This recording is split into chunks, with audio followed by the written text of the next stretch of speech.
RPF और SSC GD के लिए। तो आइए दोस्तों स्टार्ट करते हैं। पहला क्वेश्चन है, राष्ट्रीय ग्रामीण रोजगार गारंटी अधिनियम कब पारित किया गया?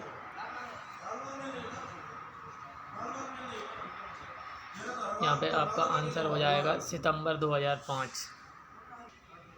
अगला क्वेश्चन है आपको, शिक्षा को संविधान संशोधन के द्वारा किस वर्ष संवर्धित सूची में डाला गया था? शिक्षा पहले क्या संघ सूची का विषय था?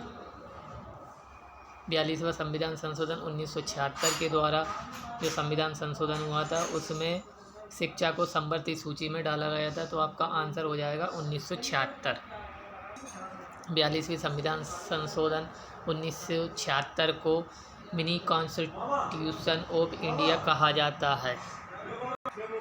दोस्तों अगला क्वेश्चन है, इन जानवरों में से किसके जबड़े नहीं होते हैं? यहाँ पे आपका आंसर हो जाएगा मिक्साइन के जबड़े नहीं होते हैं। अगला क्वेश्चन है दोस्तों, राज्यों की सूची के किसी विषय पर संसद कितनी अवधि के लिए कानून बना सकती है?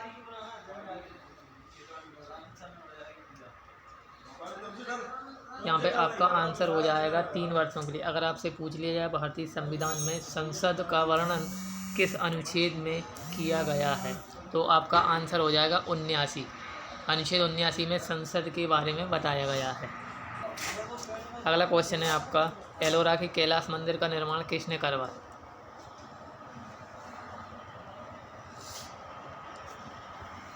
यहाँ पे आपका आंसर हो जाएगा कृष्ण प्रथम ने एलोरा के कैलाश मंदिर का निर्माण करवाया था, जो कि राष्ट्रकूट वंश के शासक थे।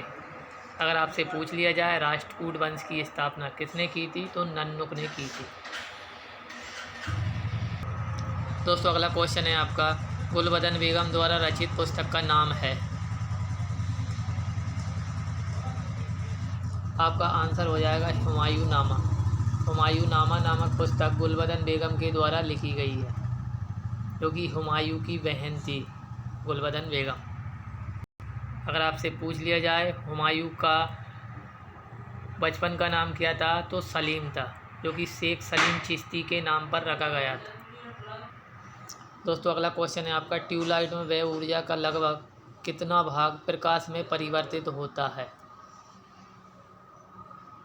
आपका आंसर हो जाएगा 60 से 70%।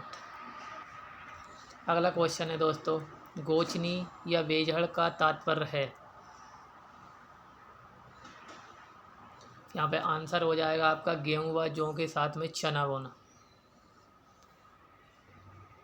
अगला क्वेश्चन है दोस्तों, तांबा किसके द्वारा शुद्ध होता है? तो आपका आंसर हो जाएगा विद्युत अपघटन के द्वारा तांबा को शुद्ध किया जाता है। दोस्तों अगला क्वेश्चन है आपका, स्वतंत्र भारत के प्रथम विदेश मंत्री कौन था?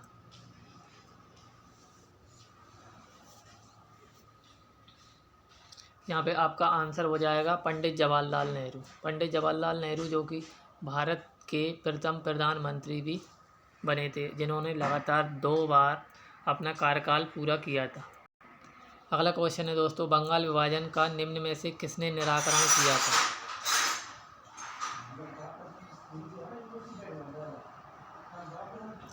दोस्तों यहाँ पे आपका आंसर हो जाएगा लॉर्ड हार्डिंग द्वितीय के द्वारा 1911 में बंगाल विभाजन को रद्द किया था। अगर आपसे पूछ लिया जाए कि बंगाल विभाजन कब हुआ, 1905 में हुआ था, लॉर्ड कर्जन के समय में।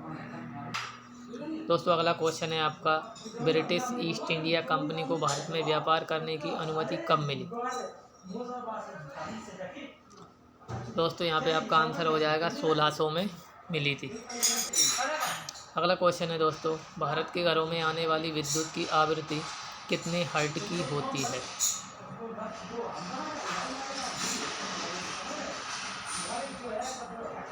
यहाँ पे आपका आंसर हो जाएगा 50 हर्ट्ज में होती है।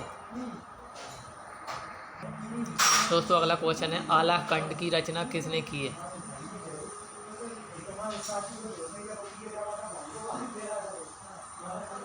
दोस्तों यहाँ पे आपका आंसर हो जाएगा जगनिक के द्वारा आला खंड की रचना की गई है। दोस्तों अगला क्वेश्चन है आपका, दूरदर्शन रिसीवर में आवाज़ होती है?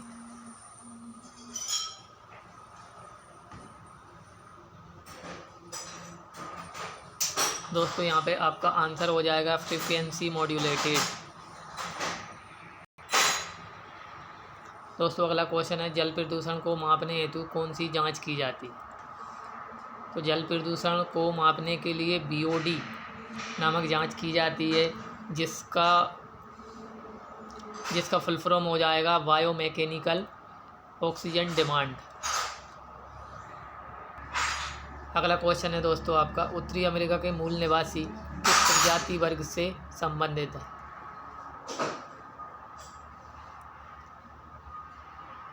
दोस्तों यहाँ पे आपका आंसर हो जाएगा मंगोलायड।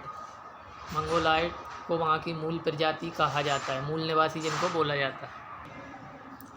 अगला क्वेश्चन है दोस्तों, भारत में सबसे पहले आने वाले और सबसे बाद में जाने वाले यूरोपीय थे?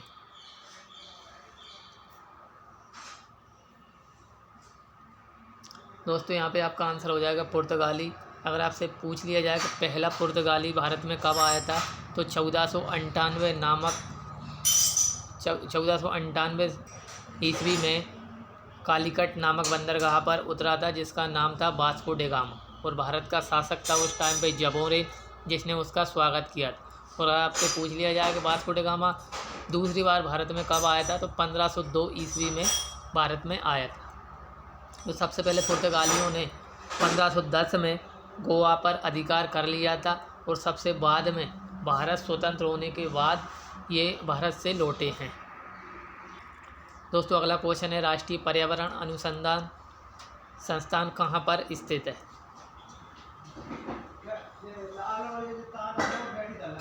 यहाँ पे आपका आंसर हो जाएगा नागपुर। राष्ट्रीय पर्यावरण के ऊपर नाग मतलब बैठा हुआ है, तो उससे आप नाग से नागपुर याद कर सकते हो। अगला क्वेश्चन है दोस्तों आपका, EVM का प्रयोग भारतीय चुनाव में कब से प्रारंभ किया गया?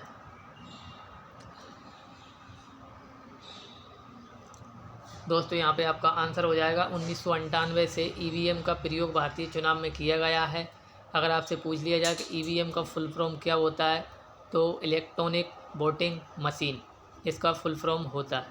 तो दोस्तों आपको हमारा ये सेशन कैसा लग रहा है, प्लीज़ कमेंट और लाइक करके हमको बताएं, और हमारे चैनल को लाइक करें और सब्सक्राइब करें।